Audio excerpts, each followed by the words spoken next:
हरे कृष्ण. श्रीमद भगवद गीता जशी आहे तशी, अध्याय 4. अध्यायाचं नाव आहे ज्ञान कर्म संन्यास योग. आज 37वा श्लोक वाचणार आहोत. सुरू करण्याआधी श्रील प्रभुपादांना प्रार्थना करूया. हे श्रील प्रभुपाद, आम्ही भगवद्गीता ग्रंथ वाचून समजून घेण्याचा प्रयत्न करीत आहोत. त्यासाठी आम्हाला आशीर्वाद द्या. धन्यवाद प्रभुपाद. यथा एधांसी सम्मिधो अग्निः भस्मसात् कुरुते अर्जुन ज्ञान अग्निः सर्वकर्माणि भस्मसात् कुरुते तथा. भाषांतर. ज्याप्रमाणे प्रज्वलित अग्नी सरपण भस्मसात करून टाकतो, त्याचप्रमाणे हे अर्जुना, ज्ञानरूप अग्नी सर्व प्राकृत कर्मबंधने भस्मसात करून टाकतो. तर थोडेसे शब्द बघूया आपण. यथा एधांसी. यथा म्हणजे ज्याप्रमाणे. एधांसी म्हणजे काय आहे? सरपण. एधांसी हा शब्द इंधन असं आपण जाणू शकतो की सरपण हे काय आहे? अग्नीत घालायचं इंधन म्हणून वापरलं जातं. तर हे जे सरपण आहे ते काय म्हटलं आहे इथे?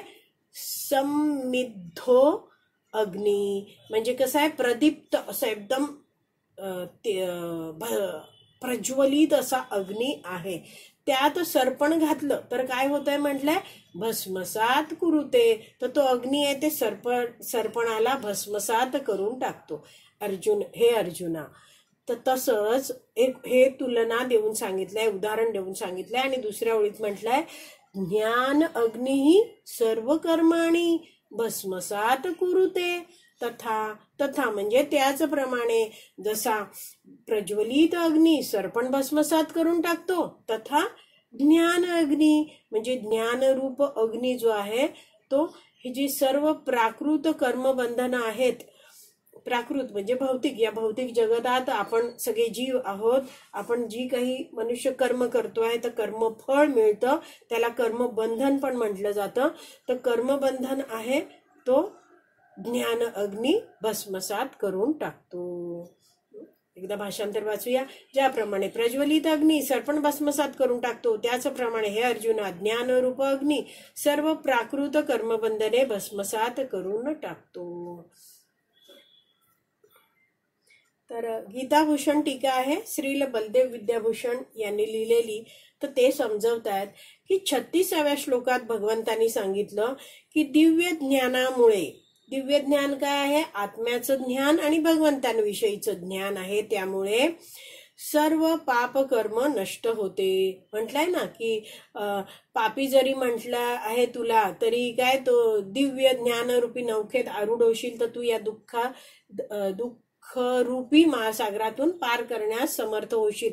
म्हणजेच थोडक्यात काय आहे की हे दिव्य ज्ञान तू प्राप्त केलंय तर सर्व पाप कर्म तुझे नष्ट होतं. आणि या 37व्या श्लोकामध्ये भगवान श्रीकृष्ण अर्जुनाला म्हणतायत की या दिव्य ज्ञानाने सर्व पुण्य कर्म सुद्धा नष्ट होऊन जातात. लिहिलंय बघा, सर्व प्राकृत कर्मबंधने भस्मसात करून टाकतो. तर म्हणजेच काय आहे, आपण थोडीशी रिव्हिजन करूया. 4.34 मध्ये भगवान श्रीकृष्ण म्हटले आध्यात्मिक गुरूंकडे जाऊन तू दिव्य ज्ञान प्राप्त कर. त्यांनी काय होईल? दिव्य ज्ञान तू प्राप्त करशील. तर 35व्या श्लोकामध्ये म्हटलंय की अशा दिव्य ज्ञानाने तुझा मोह नष्ट होईल आणि पुन्हा तू मोहित होणार नाहीस. 36व्या श्लोकात भगवंतांनी सांगितलं की या दिव्य ज्ञानाने पाप नष्ट होईल. आणि आता 37व्या श्लोकामध्ये भगवंत म्हणतायत की पुण्य पण नष्ट होईल, म्हणजे पुण्य कर्मफळ पण नष्ट होईल. तर हे वाचून कुणी म्हणेल की पुण्य पण नष्ट होईल, हे दिव्य ज्ञान प्राप्त केल्यावर पुण्य नष्ट होईल, तर हे असं पुण्य नष्ट होणं हे चांगलं आहे की वाईट आहे? तर यासाठी वैष्णवाचार्य समजवतात की जर पुण्य राहिलं तर काय होतं?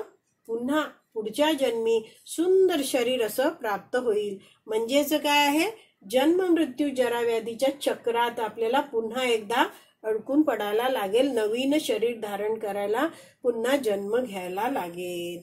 आणि म्हणून आहे ते पुण्य कर्मफळ पण नष्ट होतं असं भगवान श्रीकृष्ण सांगतायत. तर श्रील बलदेव विद्याभूषण समजवत आहेत. हे जे उदाहरण दिलं आहे ना, यथा एधांसी समिद्धो अग्नी भस्मसात कुरुते, तर त्याबद्दल ते म्हणतात की एखादी असं प्रचंड अग्नी आहे, त्यामध्ये मोठं लाकूड टाकलं जातं, तर ते अख्खं लाकूड जाळून भस्मसात होतं. तसंच दिव्य ज्ञान रूपी जो अग्नी आहे, त्यात सर्व कर्मफळं नष्ट होतात. आणि त्या कर्मफळ जे नष्ट होतात त्यात पुण्य कर्म पण असतात, पण प्रारब्ध कर्मांचा नाश होत नाही. तर प्रारब्ध कर्म म्हणजे काय, थोडंसं जाणून घेऊया. की प्रारब्ध कर्म म्हणजे आपला जो जन्म असतो, आपल्याला म्हणजे आपण कुठच्या घरात जन्माला येणार आहोत, म्हणजे ते घराणं कसं आहे, नंतर आपल्याला रूप कसं मिळणार आहे, सधन घराणं आहे की गरीब घराणं आहे, आपल्याला कशा प्रकारचं शिक्षण मिळणार आहे, आपल्याला काही असे आयुष्यभर चालणारे काही रोग आहेत का, ते प्रारब्धावर ठरतं. नंतर काही जणांना आपण बघतो बघा, आयुष्यभर बिचारे कोर्टाच्या येरझाऱ्या चक्रा घालत असतात, तर असे कोर्टाचे खटले चालणं, हे सगळं जे आहे ते आपल्याला प्रारब्ध कर्मामुळे मिळतं. तर त्याचा काही नाश होत नाही. म्हणजे आता आपला जन्म आधीच झाला आहे, एका विशिष्ट कुळामध्ये झाला आहे, आपल्याला एक विशिष्ट रूप आधीच प्राप्त झालं आहे, आपल्याला काही शिक्षण पण मिळालं आहे, काही आपल्याला रोग सुद्धा आहेत. तर हे सगळं आपल्याला आधीच प्राप्त झालंय, त्यामुळे प्रारब्ध कर्माचा नाश होत नाहीये. ही फळं आपण आता भोगत आहोत असं श्रील विश्वनाथ चक्रवर्ती ठाकूर समजवतात. असे श्रीला बलदेव विद्याभूषण समजवत आहेत. तर पुढे वाचूया. हे दिव्य ज्ञान प्रारब्ध कर्मांना सोडून सर्व पूर्व कर्मांना भस्मसात करतात. तर हे जे दिव्य ज्ञान आध्यात्मिक गुरूंकडून प्राप्त केलं आहे, आत्म्याचं आणि भगवंतांविषयीचं आणि आत्मा आणि भगवंतांच्या संबंधाविषयीचं, तर या दिव्य ज्ञानामुळे सर्व पूर्व कर्म फळ आहेत ते नष्ट होतात, भस्मसात होतात. मात्र प्रारब्ध कर्म तशीच आहेत, कारण प्रारब्ध कर्मानुसार आपल्याला ऑलरेडी आपण हे जीवन जगत आहोत. तर हे जे दिव्य ज्ञान आहे, तर ते दिव्य ज्ञान या जीवनामध्ये आपण जी काही कर्म करतो त्यांना परावर्तित करतात असं म्हटलं जातं. म्हणजेच काय आहे, जसं एखादं कमळाचं पान आहे आणि त्याच्यावर जर पाणी टाकलं तर फार काळ ते थेंब टिकत नाहीत, ते काय असे थेंब आहेत ते चटकन वाहून जातात. म्हणजेच हा व्यक्ती आता हे ज्ञान घेऊन भक्ती करतो आहे, तर काय होत आहे, वर्तमान काळाचं जे फळ आहे, वर्तमान काळात जे तो कर्म करतोय त्या कर्माचं फळ त्याला भोगायला लागत नाही. म्हणजेच हा व्यक्ती जाणतोय की मी भगवान श्रीकृष्णांचा नित्य दास आहे आणि मला भगवंतांना संतुष्ट करण्यासाठी, प्रसन्न करण्यासाठी कार्य करायचं आहे. तर मग अशी कार्य आहेत ती कर्मफळ लागत नाही त्याला, आणि कर्मफळच नवीन बनलं नाहीये, दिव्य ज्ञान प्राप्त झालंय, त्यामुळे सर्व कर्मफळ आधीची भस्मसात झाली आहेत. तर मग या व्यक्तीला पुन्हा जन्म घ्यायला लागत नाही. तर इथे जे आधी श्रील बलदेव विद्याभूषण समजत होते, ती काही शब्द आहेत ते नीट समजून घेऊया. तर ते काय म्हणतात की या दिव्य ज्ञानाने प्रारब्ध कर्म पूर्णपणे नष्ट होत नाहीये. म्हणजेच काय, ते ऑलरेडी आपण भोगत आहोत, पण ही जी प्रारब्ध कर्म आहेत ती कशी होतात, अत्यंत दुर्बळ आणि कमजोर होतात. आणि भगवंतांच्या कृपेने आणि इच्छेने हा जो व्यक्ती आहे तो या प्रारब्ध कर्मानुसार जगतो. म्हणजेच काय, या वाक्याचा अर्थ काय आहे की हा प्रारब्ध कर्म कमजोर कसे होतात ह्याच्याविषयी आधी समजून घेऊया. की एखादा मनुष्य आहे, त्याला प्रारब्धामुळे असं प्रारब्ध आहे की त्याला कमी शिक्षण प्राप्त झालं आहे आणि तो आता भक्तीत आला आहे, आणि भक्तांच्या संघामध्ये तो भगवंतांविषयी दिव्य ज्ञान शिकतो आहे, त्यांनी सांगितल्यानुसार सुंदर भक्ती पण करतो आहे. तर मग शिक्षण जरी कमी असलं तरी कृष्ण विज्ञानामध्ये तो हुशार होतो आहे, तर कमी शिक्षण त्याच्या भक्तीच्या प्रगतीत अडचण होते का? नाही होत. म्हणजेच याला म्हटलं जातं प्रारब्ध कर्म आहेत ते कमजोर होतात.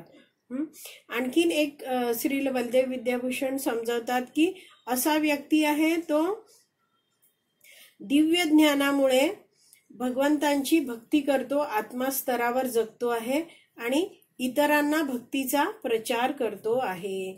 तर असा व्यक्ती आहे तो हे सगळी भक्ती करतो आहे, पण प्रारब्ध कर्म आहेत ते त्याच्या बरोबर राहत आहेत. म्हणजे काय, तर वैष्णव आचार्य समजवतात की हा व्यक्ती आहे ज्यांनी भक्ती स्वीकार केली आहे, म्हणजेच त्याच्या दिव्य ज्ञानाने प्रारब्ध कर्म आहेत ते नष्ट झालाय. त्या दिव्य ज्ञानाने त्याची सर्व कर्मफळं नष्ट झालीत, पण प्रारब्ध कर्म नष्ट जर झालं तर त्यांनी जे धारण केलेलं शरीर आहे ते पण नष्ट होईल, कारण प्रारब्धानेच आपल्याला हे शरीर मिळालंय. तर मग म्हणून असं वैष्णवाचार्य समजवतात की जर अशा जो दिव्य ज्ञान प्राप्त व्यक्ती आहे, ज्याला एक विशिष्ट शरीर मिळालं आहे, तर त्याचं जर प्रारब्ध कर्मच नष्ट झालं दिव्य ज्ञानामुळे, तर मग त्याचं शरीरच नष्ट होईल आणि मग प्रचार कोण करणार? आणि त्यामुळे म्हटलं जातं की प्रारब्ध कर्म आहे ते पूर्ण रूपात नष्ट होत नाहीत. व्यक्ती आहे तो भक्ती करत राहतो आणि प्रचार करत राहतो. जे काही त्याला प्रारब्धानुसार शिक्षण मिळालं आहे, जसं आपण आधीच्या उदाहरणात बघितलं, कमी जरी शिक्षण मिळालंय तरी भक्तीतलं शिक्षण तो घेतो आणि त्या शिक्षणाने तो प्रबुद्ध होतो. त्याला सगळं ज्ञान आहे की कशी मी भक्ती करायची आहे. तर वैष्णव आचार्य समजवतात की दृढपणे जो व्यक्ती भक्ती करतो तर भगवंत त्याच्या कर्मांना नष्ट करतात. पण भगवंत त्या कर्मांना नष्ट करत नाहीत ज्यामुळे आपली भक्ती आहे ती वाढीस लागते. म्हणजे आपल्याला एक कळलं की भगवंत अशा कर्मांना नष्ट करतात ज्यामुळे आपली भक्ती कमी होऊ शकते. जसं आता मी सांगते की माझा असा स्वभाव आहे, माझ्या हृदयात भगवंत बसलेत, त्यामुळे भगवंतांना माहितीये मी कशा वृत्तीची स्त्री आहे. तर भगवंतांना माहितीये जर खूप पैसा मिळाला तर कशी आहे मी खूप आळशी होऊन जाईल. हा माझा स्वभाव भगवंतांना माहितीये आणि त्यामुळे काय भगवंत मला अगदी साधारण परिस्थितीत ठेवतायत. तर म्हणजेच काय आहे की मी भक्ती करते तर भगवंत माझ्या अशा कर्मांना नष्ट करतील की ज्यामुळे काय आहे ती कर्मफळं मला मिळाली असती तर मी भक्ती कमी केली असती. म्हणजे काय खूप श्रीमंत आहे झालाय, मग कशाला जे धन येतं तशी वृत्ती काय वाढते मनुष्याची की अरे धन आहे ना, कशाला आपल्याला भगवंतांची आवश्यकता आहे, असंही आपल्याला वाटू शकतं.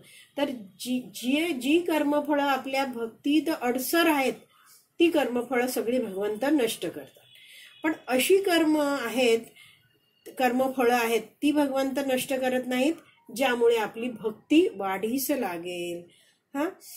तर म्हणजेच काय आहे, अशी परिस्थिती आहे की उदाहरणार्थ यासाठी दिलं जातं की एखादा व्यक्ती आहे, त्याला जर काही दुःख मिळालं तर तो काय आहे भक्तीत आणखीन दृढ होतो आहे. तर मग असं जे कर्म आहे ज्यांनी कर्मफळ दुःखदायक मिळणार आहे, तर मग भगवंत तसं कर्मफळ आहे ते नष्ट करत नाहीत. म्हणजेच आपल्याला सोप्या शब्दात सांगायचं तर काय आहे, असा व्यक्ती जो भक्ती करतोय तर त्याची कर्म आहेत ती भगवंतांसाठी होत आहेत, तर ती मग साधारण कर्म नसतात आणि तो भगवंतांना संतुष्ट करण्यासाठी धडपडत असतो. तर वैष्णवाचार्य समजवतात की असा व्यक्ती आहे तर भगवंत त्याला जी काही सुख देत आहेत वा दुःख देत आहेत तर तो मात्र प्रत्येक जे सुख येतंय किंवा दुःख येतंय त्याला भगवंतांची कृपाच मानतो. तर एकच आपण जाणावं की आपण भक्ती करतो आहोत आणि आपल्या जीवनात जे काही होतं आहे ते आपल्या भल्यासाठीच होतं आहे. तर जे काही या भक्ताला सुख मिळतं आहे किंवा दुःख पण मिळतं आहे तर त्याचा परिणाम काय होतो आहे, तो भगवंतांच्या आणखीन निकट जातो, भगवंतांची आणखीन दृढपणे भक्ती करायला लागतो. तर त्याला इंद्रिय उपभोगाची इच्छाच नाहीये. त्याचं प्रत्येक कार्य केवळ भगवंतांसाठीच तो करतो आहे. काया वाचा मनाने भगवंतांच्या सेवेचा विचार करतो आणि भगवंतांची सेवा करतो. तर अशा प्रकारे भगवंत आहेत, त्या भक्ताला मदत करत आहेत.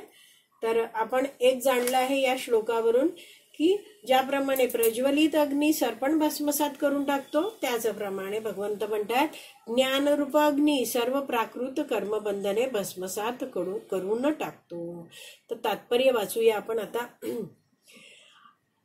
आत्मा आणि परमात्मा तसेच त्यांच्यातील संबंधाच्या परिपूर्ण ज्ञानाची तुलना या ठिकाणी अग्नीशी करण्यात आली आहे. तर परिपूर्ण ज्ञान जे 34व्या श्लोकात सांगितलं होतं भगवंतांनी की आध्यात्मिक गुरु दिव्य ज्ञान देतात. ते ज्ञान काय आहे? आत्मा आणि परमात्म्याचं ज्ञान आहे. म्हणजे आत्मा काय आहे, परमात्मा कोण आहे, त्यांच्यातला संबंध काय, याचं परिपूर्ण आहे ज्ञान. त्या ज्ञानाची तुलना इथे अग्नीशी केली आहे. आणखीन काय पुढे म्हटलं आहे की हा अग्नी केवळ पापकर्मांचीच फळे भस्मसात करतो असे नाही, तर तो अग्नी पुण्यकर्माची फळे देखील भस्मसात करतो. एवढं आपल्याला समजलंय. पुढे जाऊया. कर्मबंधनाच्या अनेक अवस्था आहेत.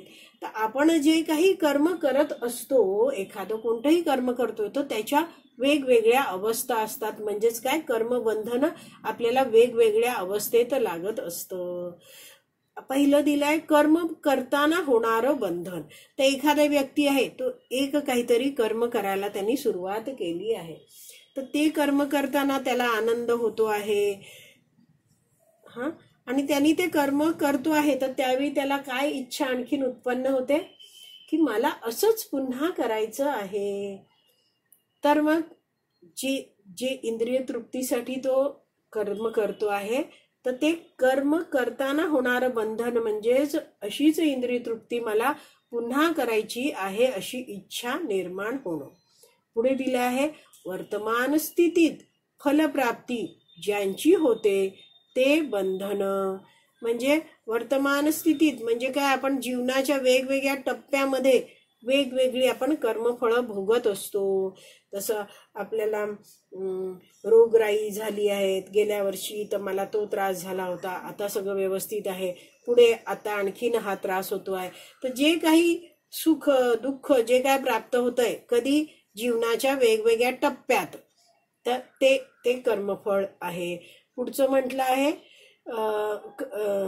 पूर्वीच फलप्राप्ती झालेलं बंधन. म्हणजेच काय, पूर्वीच आपल्याला आधीच जे प्राप्त झालेलं आहे, आधीच म्हणजे काय आहे, आपण काही वाईट केलं आहे तर आपल्याला ऑलरेडी त्याचं फळ प्राप्त झालेलं आहे. आणि पुढे म्हटलं आहे यापुढे फळ देणारे बंधन.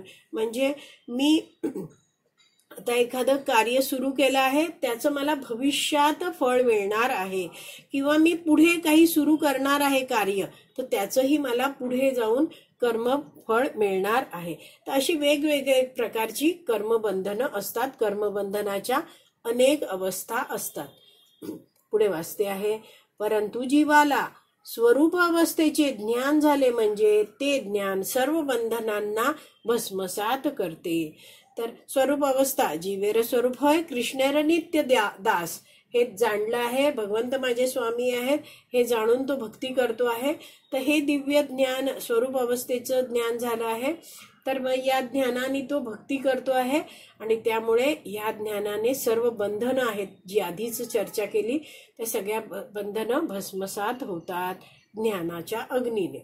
पुढे वाचते आहे जेव्हा मनुष्य पूर्ण ज्ञानी होतो तेव्हा त्याच्या संचित व क्रियमाण कर्मांची सर्व बंधने भस्मसात होतात.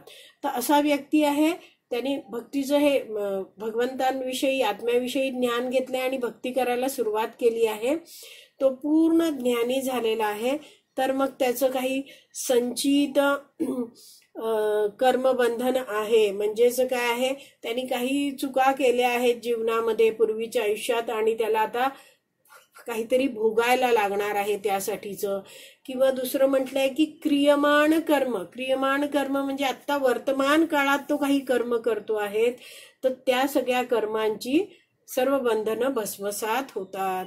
म्हणजे जो तो काय करतो आहे, प्रत्येक कर्म आता ज्ञान प्राप्त केलं आहे भगवंतांविषयी आणि आत्म्याविषयी, तो प्रत्येक कर्म भगवंतांसाठी करतोय, भगवंतांच्या संतुष्टीसाठी केलेलं कर्म आहे, भगवंतांना जीवनाचा केंद्रबिंदू ठेवून केलेलं कर्म आहे. ते कर्मफळ देत नाही, त्याला अकर्म असं म्हटलं जातं. आणि म्हणून म्हटलं आहे की नवीन कोणतेच कर्मबंधन त्याला लागत नाही. आणि जुने काही कर्म केले आहेत तर ती पापकर्माची फळं म्हणा, पुण्यकर्माची फळं म्हणा, सगळेच ही जी कर्मफळ बंधन आहेत ती सगळीच भस्मसात होतात. पुढे वाचते आहे वेदांमध्ये बृहद आरण्यक उपनिषद 4.4.22 मध्ये म्हटले आहे, उभय वेश एते तरत्यमृतः साधव साधुनी. मनुष्य पाप आणि पुण्य या दोन्ही प्रकारच्या कर्मबंधनातून मुक्त होतो. तर हा मनुष्य आहे, त्याने हे दिव्य ज्ञान प्राप्त केलेलं आहे, तर मग काय होतोय, तो पाप आणि पुण्य या दोन्ही प्रकारच्या कर्मबंधनातून मुक्त होतो आहे. तर आपला हा 37वा श्लोक आहे तो वाचून पूर्ण झाला आहे. आज इथेच विराम देऊया. श्रीमद भगवद्गीता की जय. श्रील प्रभुपाद की जय. हरी बोल.